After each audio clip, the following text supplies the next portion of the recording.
Cities don't happen by accident. Every street, every neighborhood, every mile of infrastructure is the result of decisions made long before we ever lived there.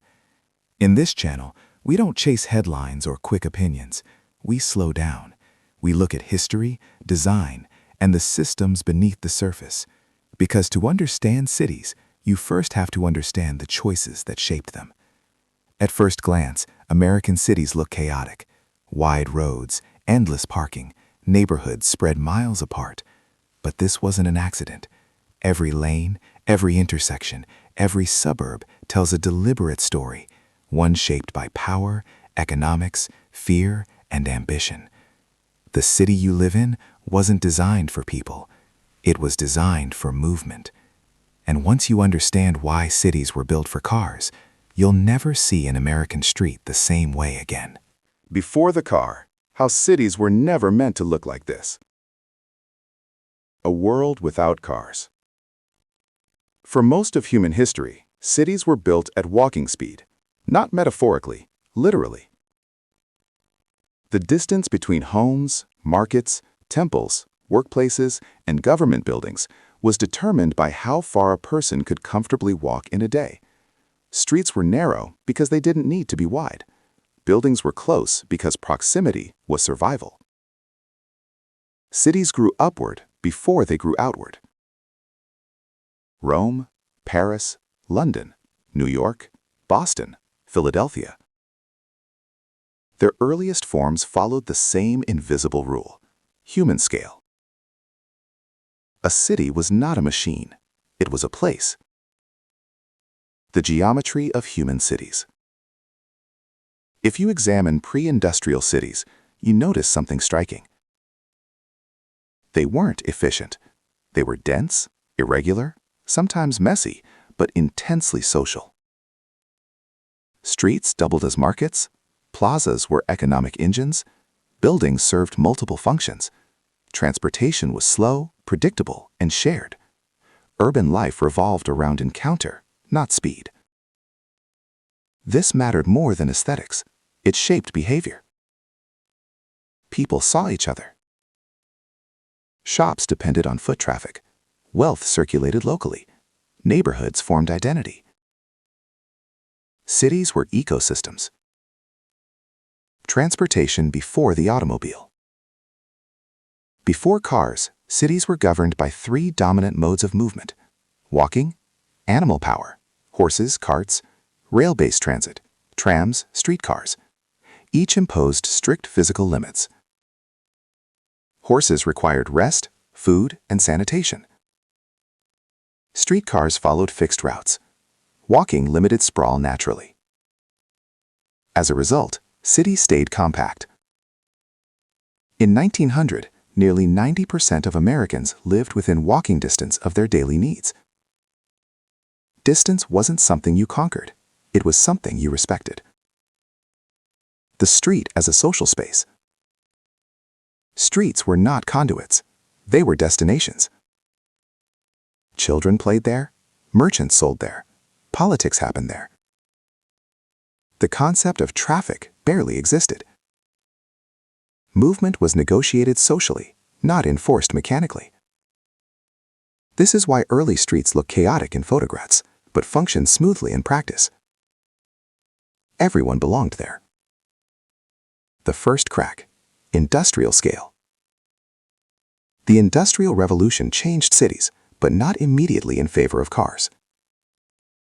Factories increased density, not sprawl. Workers lived close to jobs because transportation was still limited. Railroads reinforced this pattern. So did streetcars. In fact, streetcar suburbs were dense, mixed use, and walkable by modern standards. Cars were not inevitable. They were optional. The car arrives as a toy. Early automobiles were expensive, unreliable, and dangerous. In the 1900s and 1910s, cars were seen as nuisances, not progress. They killed pedestrians, they disrupted streets, they didn't fit cities. In many American cities, cars were legally restricted from certain streets. Pedestrians had the right of way. Children played freely. The public reaction wasn't excitement. It was resistance. The battle for the street. As car ownership slowly increased, something remarkable happened. Cities didn't adapt to cars. Cars demanded cities adapt to them. This required more than engineering. It required ideology. Redefining the street. Automobile interests faced a problem. If streets belonged to everyone, cars would always be outsiders. So they changed the rules, literally. The term jaywalking didn't exist before cars. It was invented. Pedestrians were reframed as irresponsible obstacles. Streets were redefined as transportation corridors. This wasn't organic evolution. It was narrative warfare. Speed becomes a virtue. Once streets were redefined, speed became moralized. Faster meant better. Efficiency meant progress. Delay meant failure. Urban life, slow, social, unpredictable, was recast as inefficient. The car wasn't just transportation. It was a philosophy. The American context, space and power. This transformation happened most aggressively in the United States. Why? Because America had three unique conditions: abundant land, rapid industrial capital, weak centralized urban planning traditions. European cities resisted cars longer because density and history constrained them. American cities could be erased and rebuilt. And many were. The beginning of car-centric logic. By the 1920s, a quiet shift had begun. Cities stopped asking, how do people live here? They started asking, how do vehicles move through here? This single question would reshape everything. Street widths, zoning laws, housing patterns, economic inequality. The city was no longer a place. It was a system. The car didn't conquer cities overnight. It infiltrated them, policy by policy, rule by rule, lane by lane. And in the next chapter, we'll see how American cities didn't just accept the car, they rebuilt themselves around it. The auto industry versus the city. How cars didn't just enter cities, they rewrote them. A collision of worlds. By the early 20th century, American cities stood at a crossroads. Not a literal intersection, but a philosophical one. Cities had been shaped by people for thousands of years. Cars arrived with a very different logic. And the conflict between the two was not subtle. It was violent. It was political. And it was intentional. The story of why cities were built for cars is not a story of technology winning naturally. It is the story of power reorganizing space. Cars were not welcome. When automobiles first appeared in American cities, they were widely disliked. They were loud. They were unpredictable. They were dangerous. In the 1910s and early 1920s, newspapers regularly described cars as a public menace. Pedestrians, especially children, were being killed at unprecedented rates. Cities responded the only way they knew how. They blamed the cars. Speed limits were strict. Car-free streets were common. Drivers were publicly shamed. In some cities, motorists were arrested simply for driving too fast near crowded areas. At this stage, cities still belonged to people. And that was a problem for the automobile industry. The auto industry's existential threat. For early car manufacturers, urban resistance posed a serious risk. Cars were expensive to produce. Factories required massive capital investment. Profit depended on volume. But volume was impossible if cities rejected automobiles. Henry Ford understood this clearly. To survive, the automobile could not remain a luxury toy or rural novelty. It had to become normal. More than that, it had to become necessary. Changing the rules, not the roads at first. The auto industry didn't start by rebuilding cities. It started by rewriting culture. This was a strategic masterstroke. Instead of asking, how do we make cars fit cities? They asked, How do we make cities adapt to cars? And the first battlefield was public opinion.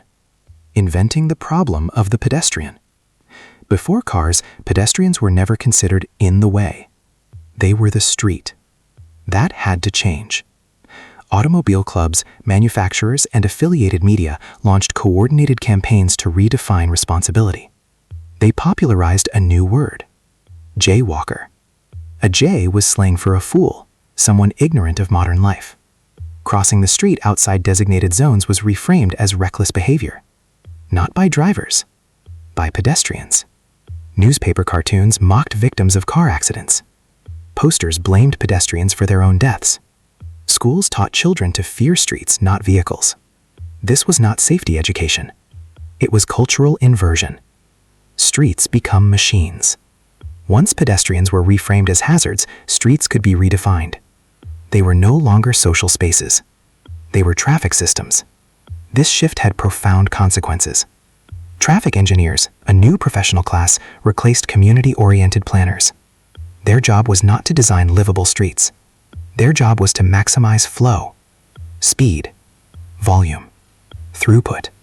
The city was no longer a place to be. It was something to move through. The role of media and advertising. The auto industry didn't just sell cars. It sold an identity. Ads portrayed cars as freedom, as masculinity, as independence. Cities were portrayed as old-fashioned obstacles. The open road became the American ideal, even for people who lived in dense urban neighborhoods. Owning a car was framed as social progress. Not owning one implied failure. This messaging worked. Policy follows culture. Once public perception shifted, policy followed quickly. Cities began redesigning streets. Wider lanes. Fewer pedestrian crossings. Longer distances between intersections. Signal timing optimized for vehicles. Pedestrian deaths initially increased, but were framed as growing pains. The solution was never fewer cars. It was more infrastructure for cars. Why streetcars lost? At the same time, cities already had a functional alternative: streetcars. They were electric. They were efficient. They were space efficient. But they had one fatal flaw. They didn't sell cars. Automobile interests systematically undermined public transit, lobbying against public funding, framing transit as outdated, promoting buses as flexible alternatives which conveniently shared roads with cars. In some cities, streetcar companies were purchased and dismantled. Not always illegally, just strategically. The federal government steps in. The transformation accelerated when the federal government became involved. World War I demonstrated the strategic importance of roads. Military logistics depended on reliable vehicle transport. This gave cars national significance. Road building became a matter of defense and economic competitiveness. Federal funding followed. But here's the crucial detail. Federal money prioritized roads, not cities. Local governments were incentivized to redesign urban space to qualify for funding. Car infrastructure became a financial opportunity. Cities begin to compete for cars. By the 1920s and 1930s, cities were no longer resisting automobiles. They were competing to attract them. More lanes meant more commerce. More parking meant more shoppers. More access meant more growth. Or so they believed. City leaders began seeing congestion not as a sign of success, but as failure. The solution was always expansion. More roads, more space, more separation. The quiet death of the old city. None of this happened overnight. That's what made it effective. Neighborhoods weren't destroyed in a single decision. They were slowly reshaped until they no longer functioned socially. Small businesses lost foot traffic. Streets became hostile to lingering. Children disappeared from public space. Cities didn't collapse. They hollowed out. Cars didn't just change streets. They changed values. Efficiency replaced community. Speed replaced proximity. Privacy replaced shared space. The automobile didn't simply move people. It reorganized American life.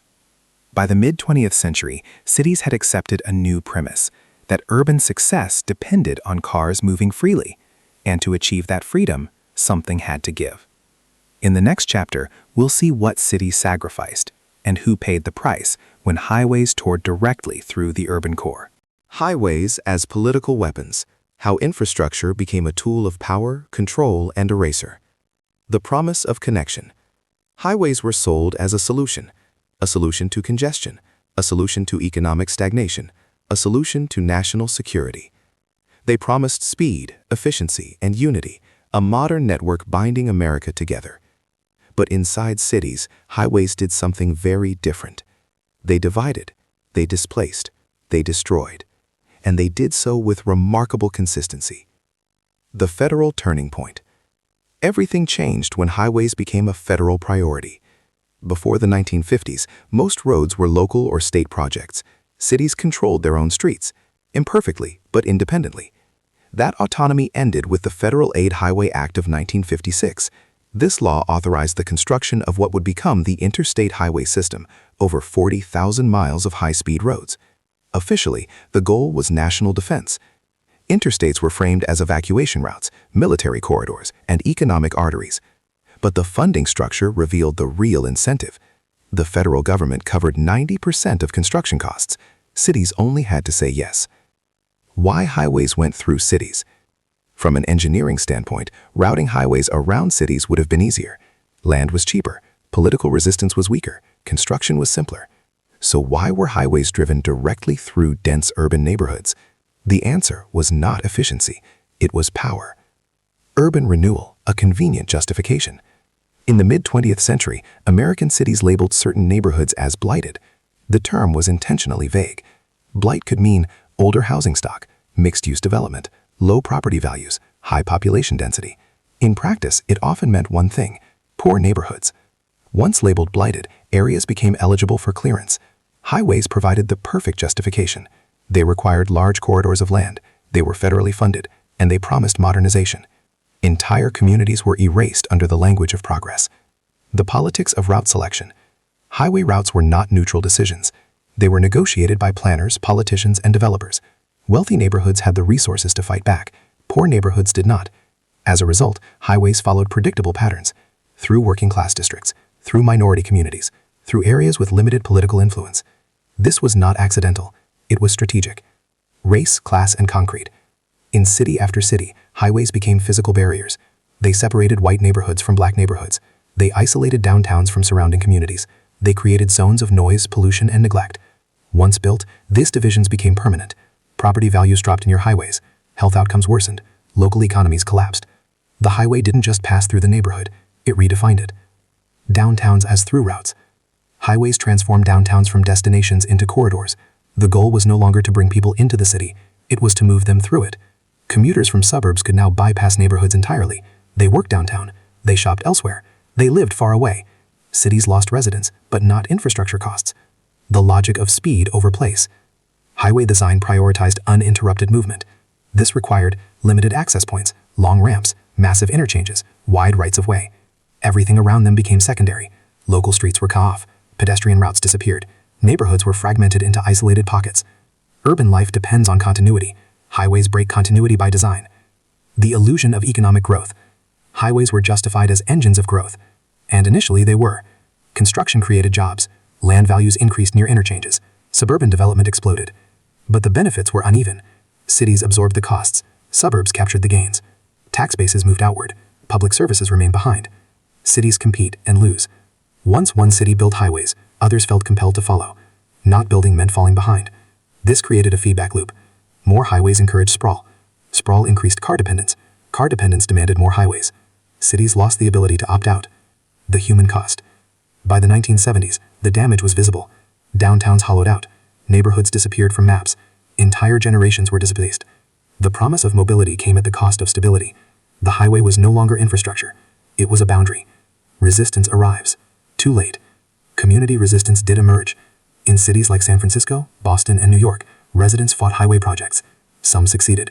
But most damage was already done. Once highways were built, removing them became politically and financially impossible. The city had been permanently restructured.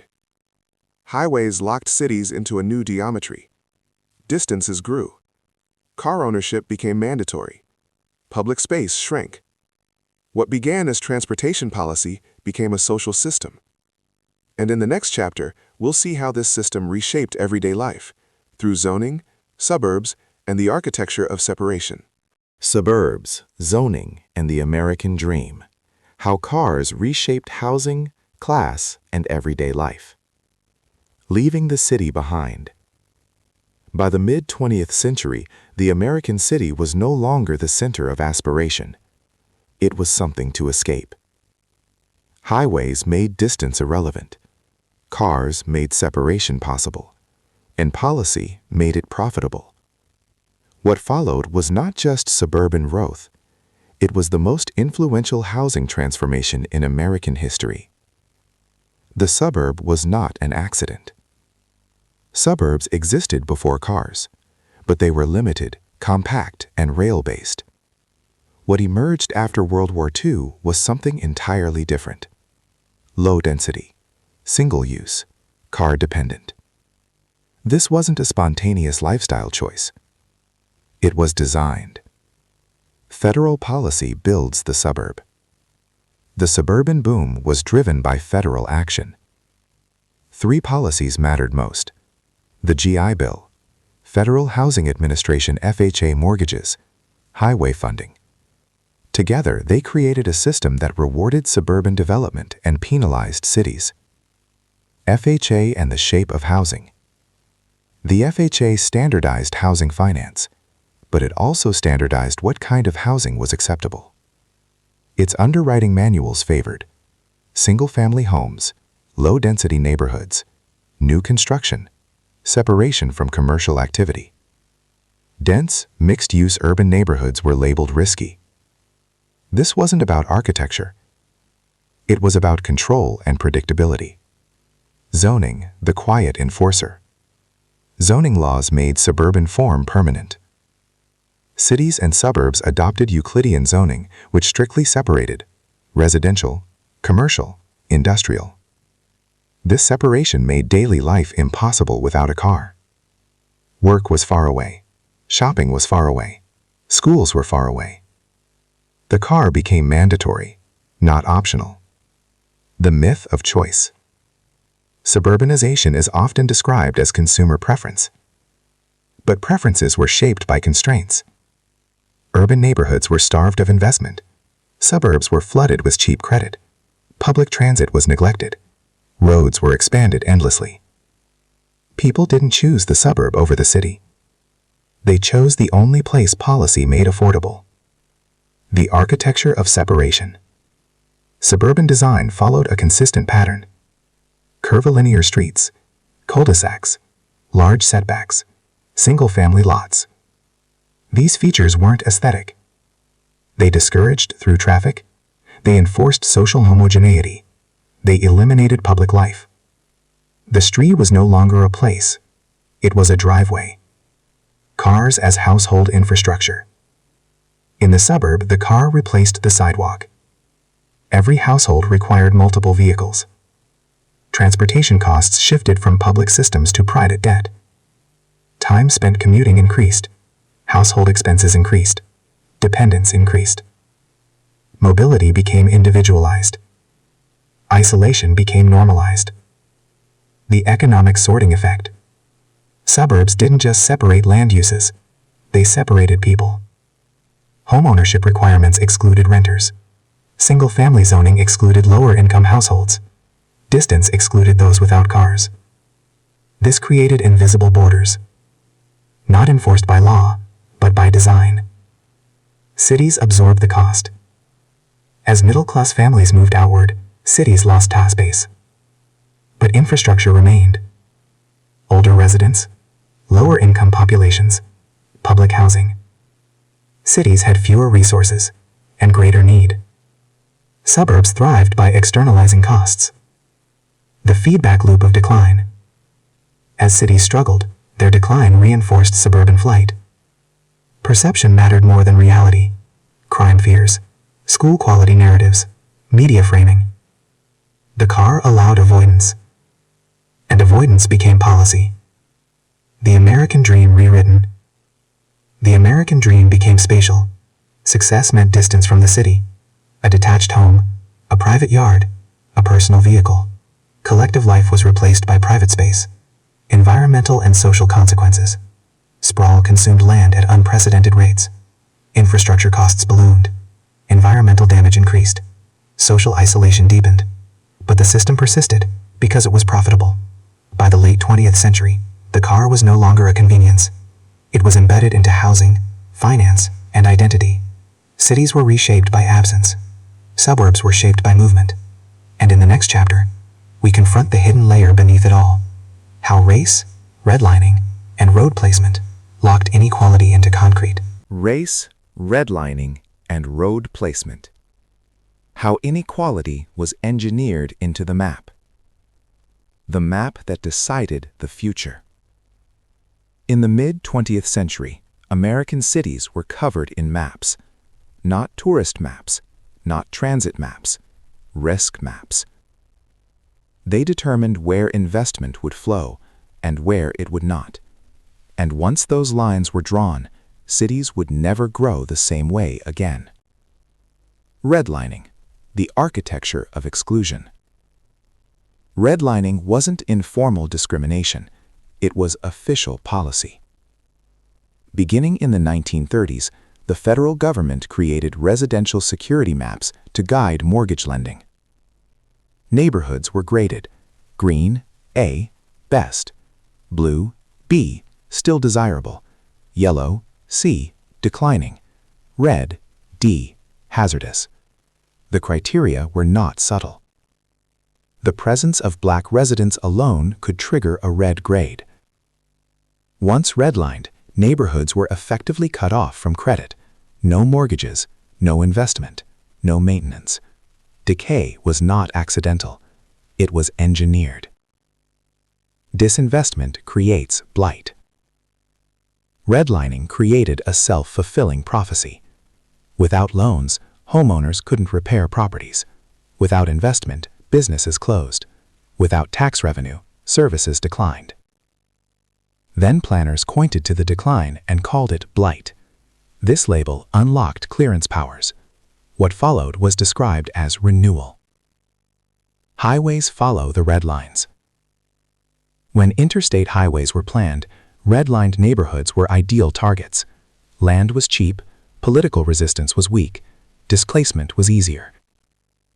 Highways cut through the same communities that had been denied investment for decades. This was not coincidence, it was coordination. Roads as barriers. Highways didn't just remove neighborhoods, they isolated what remained. Communities were divided by trenches of concrete and noise. Crossings were limited. Local streets were severed. Access to jobs and services declined. Mobility was increased for commuters passing through. Immobility was imposed on those left behind. Urban renewal as removal. Urban renewal programs often promised better housing. What they delivered was displacement. Residents were relocated to public housing, often isolated and underfunded. Community networks were destroyed. The social fabric that sustained neighborhoods was erased. Zoning locks it in. Even after highways were built, zoning ensured the damage persisted. Single-family zoning prevented reintegration. Commercial zoning restricted local business growth. Industrial zoning increased pollution. Once segregated, areas remained segregated. The map became destiny. Environmental inequality. Highway-adjacent neighborhoods experienced higher air pollution, increased asthma rates, noise stress, reduced life expectancy. These were not unintended side effects. They were tolerated costs. The generational impact. Wealth in America is deeply tied to property. Redlined neighborhoods couldn't accumulate it. Home equity, inheritance, educational access. The consequences compounded over generations. Infrastructure decisions became economic fate. Resistance without power. Communities fought back. But resistance required resources. Legal battles favored those who could afford them. Neighborhoods with influence were spared. Those without were erased. The myth of neutral planning. Planning language emphasized objectivity, efficiency, traffic flow, economic growth. But neutrality masked bias. Infrastructure choices reflected values, not inevitability. By the late 20th century, inequality was embedded in concrete. Not visible on the surface, but in travel times, health outcomes, and opportunity. The city became a machine that sorted people. And in the next chapter, we'll see how downtowns themselves were transformed, not for residents, but for vehicles. Downtown decline and parking empires. How cities sacrificed themselves to store cars. The empty center. There was a moment when downtowns were the most valuable places in America. They held the highest land prices, the most intense activity, the greatest concentration of culture, commerce, and power. And then something strange happened. They emptied, not because people stopped needing cities, but because cities were redesigned around absence of people, presence of cars. The arrival problem. As suburbs expanded, cities faced a new dilemma. People still wanted to access downtowns, but they no longer lived there. Cars made this possible. But cars came with a requirement cities hadn't planned for. Storage. Not movement. Storage. Parking as urban policy. Parking was initially treated as a temporary inconvenience. Cities assumed demand would stabilize. It didn't. Every new road delivered more cars. Every new suburb multiplied demand. Downtowns responded the only way they knew how. They demolished themselves. Parking minimums, the invisible mandate. Cities introduced parking minimums. These laws required new buildings to include a fixed number of parking spaces, regardless of actual demand. The logic was simple. More parking meant more access. The reality was destructive. Parking took up land that could have been housing, shops, offices, public space. The most valuable land in cities was repurposed for idle vehicles. Surface lots replaced buildings. Older buildings were cheaper to demolish than retrofit. Entire blocks disappeared. What replaced them wasn't density. It was emptiness. Surface parking lots fractured downtowns into disconnected islands. Walking became unpleasant.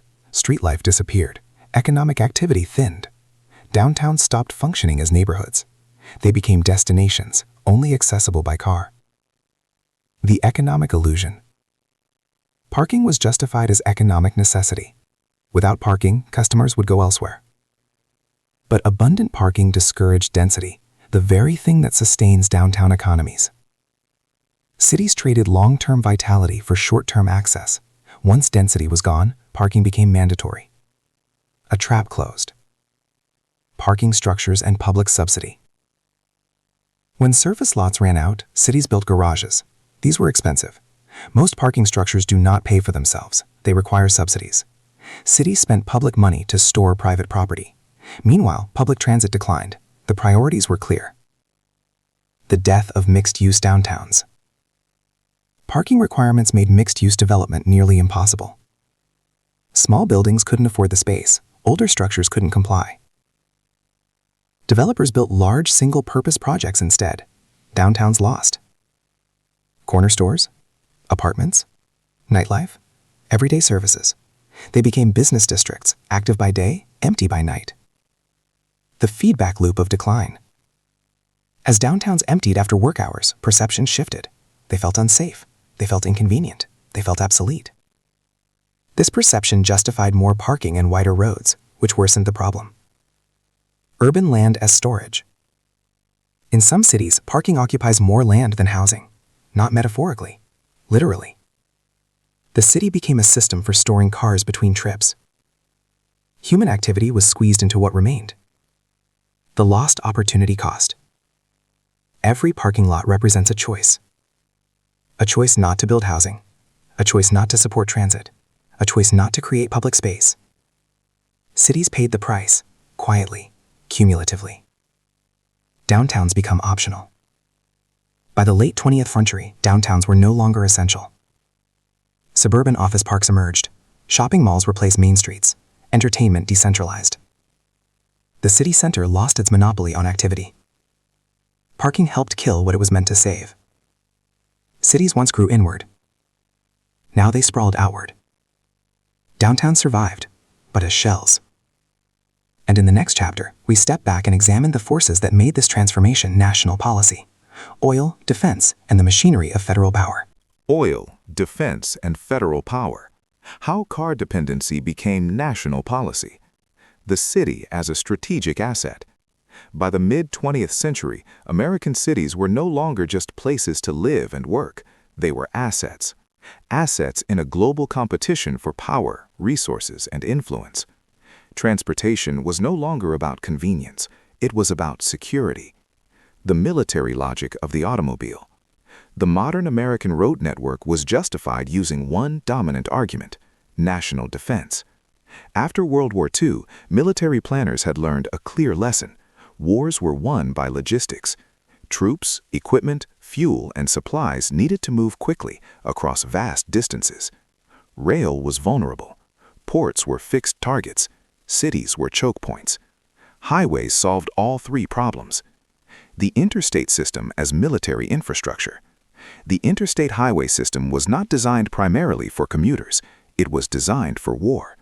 Its standards reflected this: wide lanes for military convoys, gentle curves for high-speed transport, limited access points for security, straight stretches long enough to land aircraft.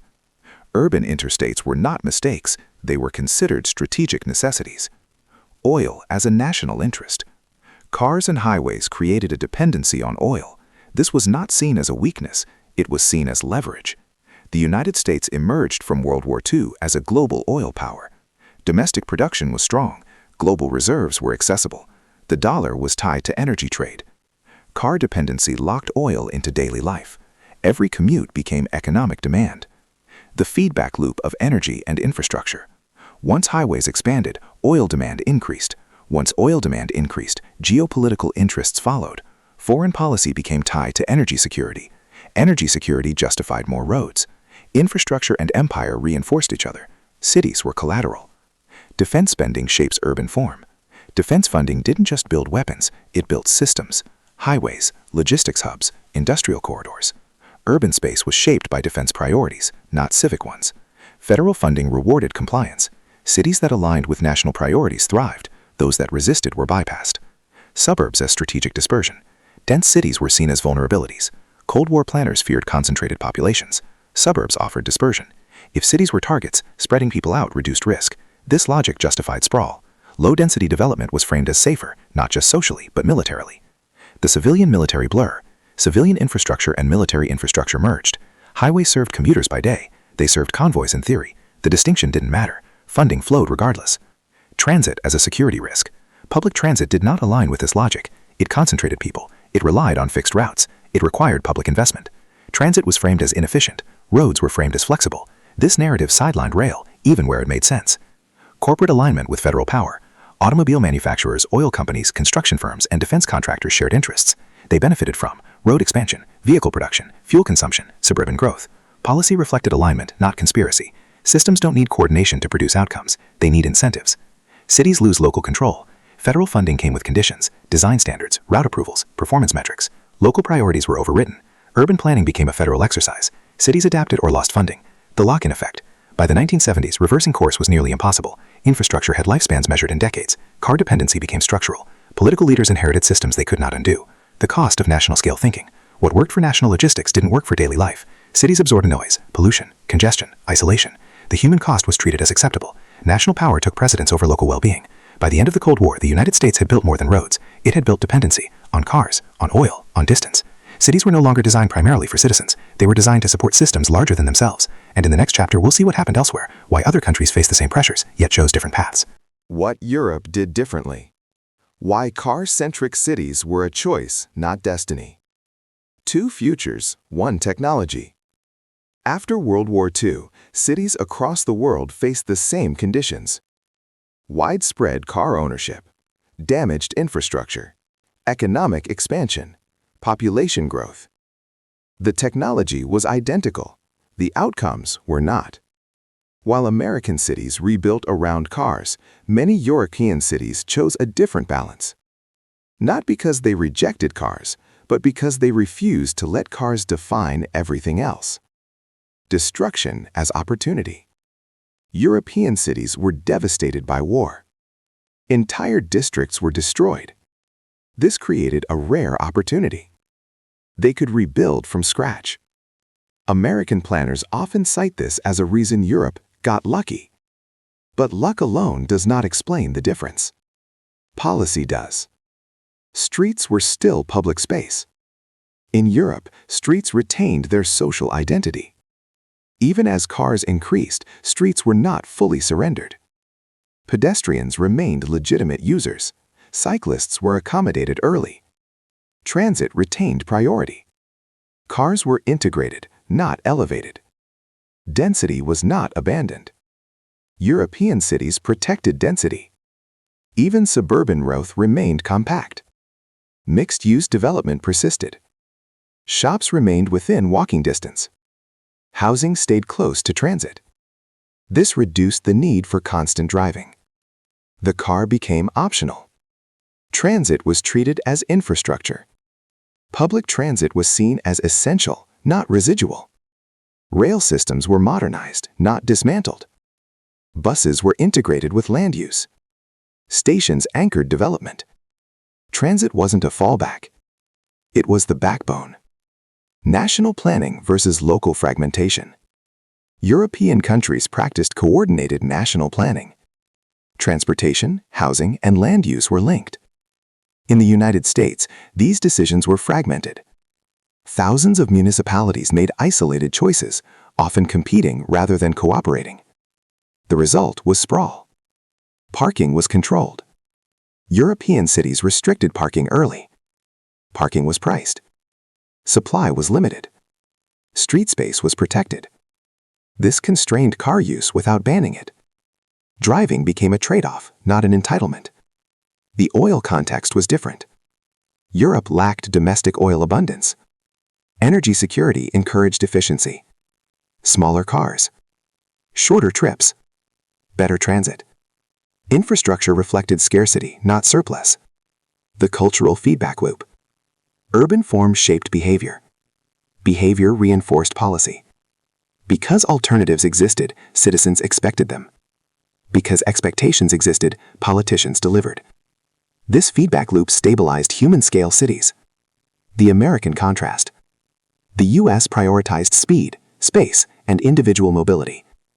Europe prioritized access, proximity, and shared systems. Neither approach was accidental. They reflected values.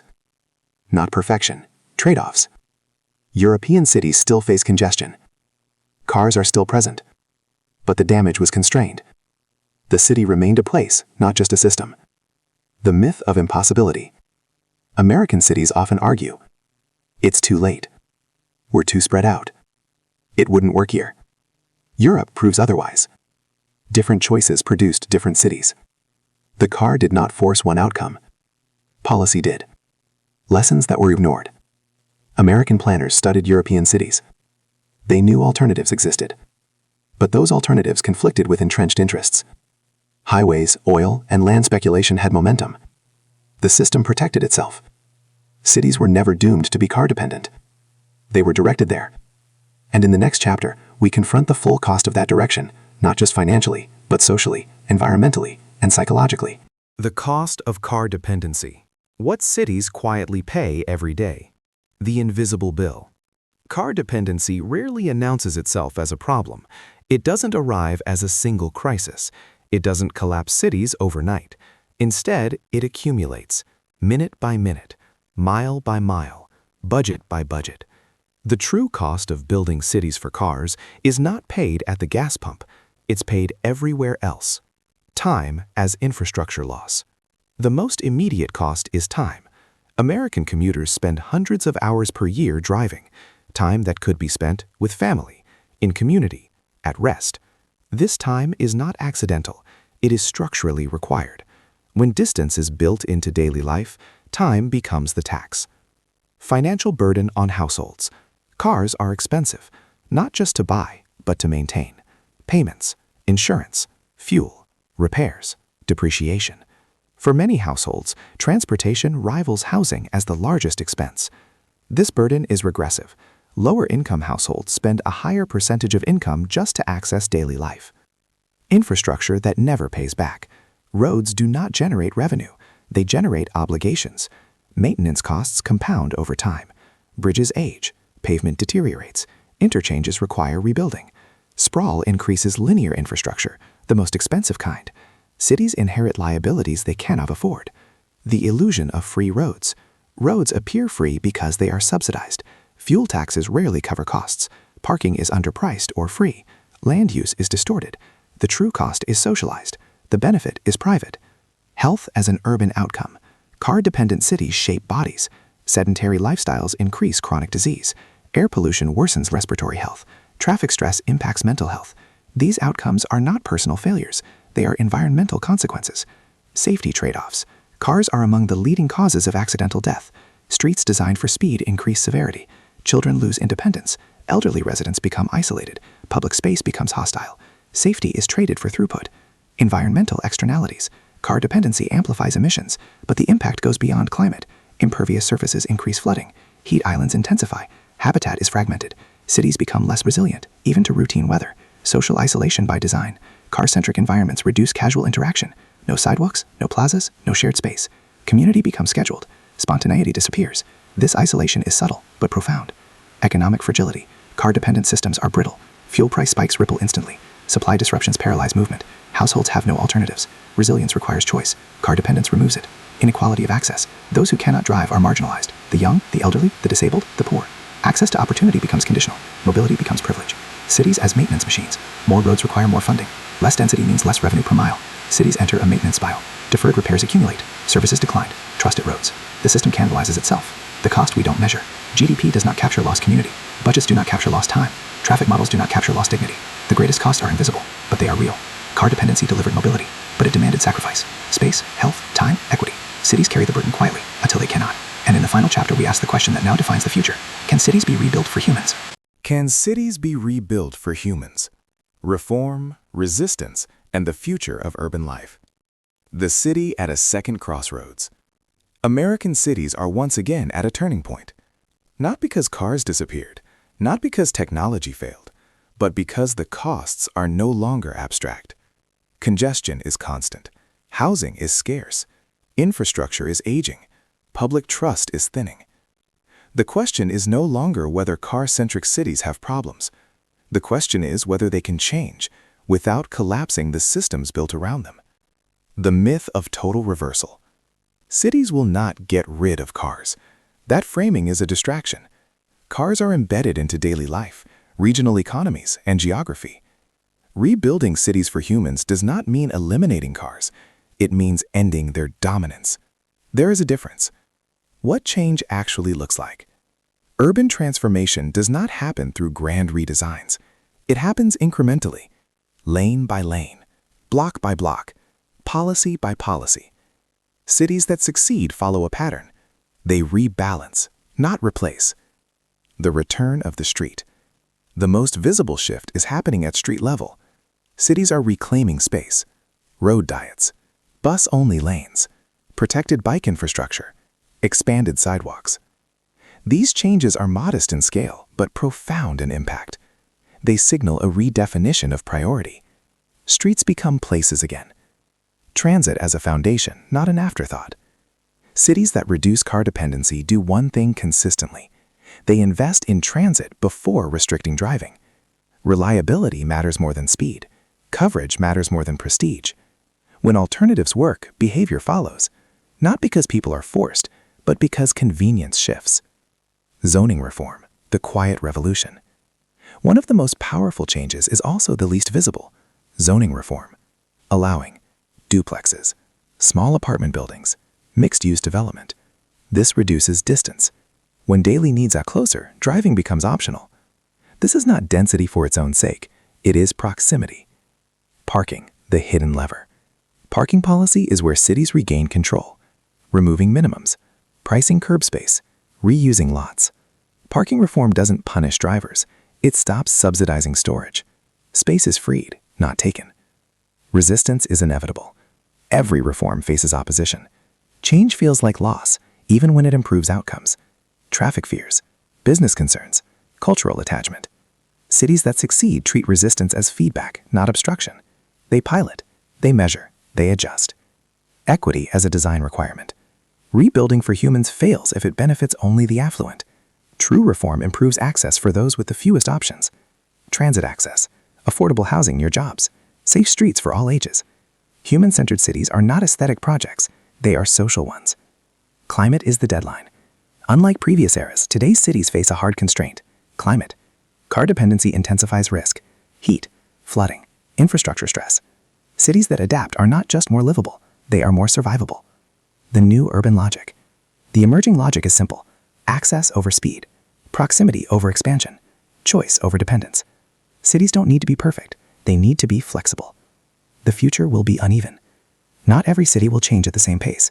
Some will resist until crisis forces action. Others will adapt early. This unevenness is not failure, it is reality. Urban history has never been linear. Rebuilding is not going backward. Human-centered cities are not nostalgic recreations. They are modern, efficient, resilient systems. They use technology, but don't worship it. They prioritize people, but don't ignore movement. They remember why cities existed in the first place. Final reflection. The city is a choice. Cities were not built for cars by accident. They were built that way through policy, power, and priorities. Which means something important.